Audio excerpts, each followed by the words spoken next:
Gary Coleman died from a bad fall. Shannon says it is time to prove that she did not kill Gary. If you had anything to do physically with Gary's fall, the polygraph's gonna show that. You know what I mean by physical, right? Oh, I know. Pushing him, shoving him, throwing him overboard.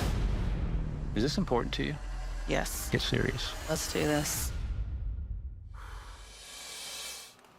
We are back with a daytime exclusive conversation with Todd Bridges, who's speaking out about the tragic death of his friend and co-star Gary Coleman after a new A&E show premiered this summer with Gary's ex-wife Shannon Price taking a lie detector test to address persistent public suspicion about his death. That was another clip from that show. I should point out, polygraphs are said not to be fact-based tools, are not generally accepted in a court of law, and the U.S. Supreme Court has found that polygraphs are flawed and unreliable.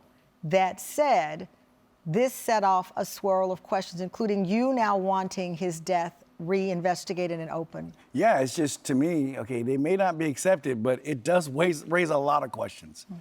So we knew that there were lots of arguments constantly, and there were fights. And the bottom line is Gary, after he comes back from treatment with the dialysis, he's very weak. When you say we, who was we? Me and a friend of mine named John were very close to Gary. And Dion, we always talked to Gary all the time. That was one of the things that we always did. So after you saw him at that Tennessee fan event or ran into him, you guys kept in close contact? Oh, yeah. He had to do dialysis every other day. Really? Yeah. So how do you describe his life right before he passed away? His life was like, whatever he did, he had to make sure he went to a hospital, whichever nearby. If he's in another state, he has to go to a hospital there and do his dialysis, take his blood all the way through constantly and clean it out for him.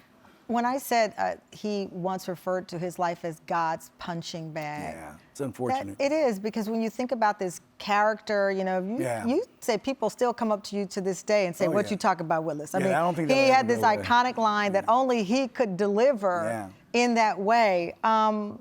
We have some social media TikToks where people, after that A&E show aired, it was just a flood of people asking this question about what happened to Gary Coleman. Did you feel validated? Oh, yeah, I definitely did. And I knew that people were going to wonder the same thing as me, is that what really happened that day.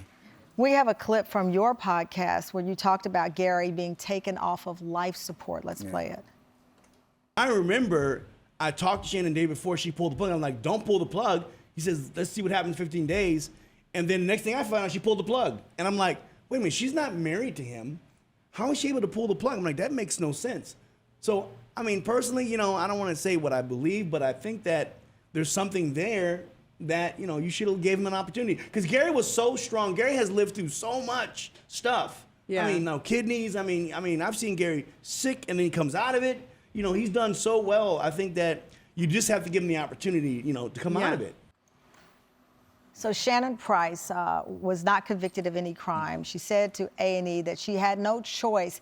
He had gone into cardiac arrest and that this is ultimately what took his life. I should also point out, according to a statement from the Utah Valley Regional Medical Center back in 2010, when this happened, they said Mr. Coleman had completed an advanced health care directive that granted Shannon Price permission to make medical decisions on his behalf if he was unable to do so.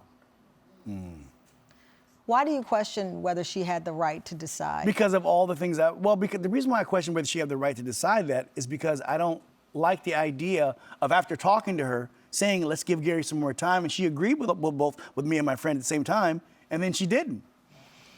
You say that you wish Gary was on life support longer. Yeah, we gave him a chance to come out of it, that's why. I think you always have to give a person a chance. You always do. You don't just pull the first time they say, oh, he's done. You give him a chance. Because, you know, I don't care what doctors say, they're not God. So. Coming up, why Todd is speaking out now about Gary's life and death after the break.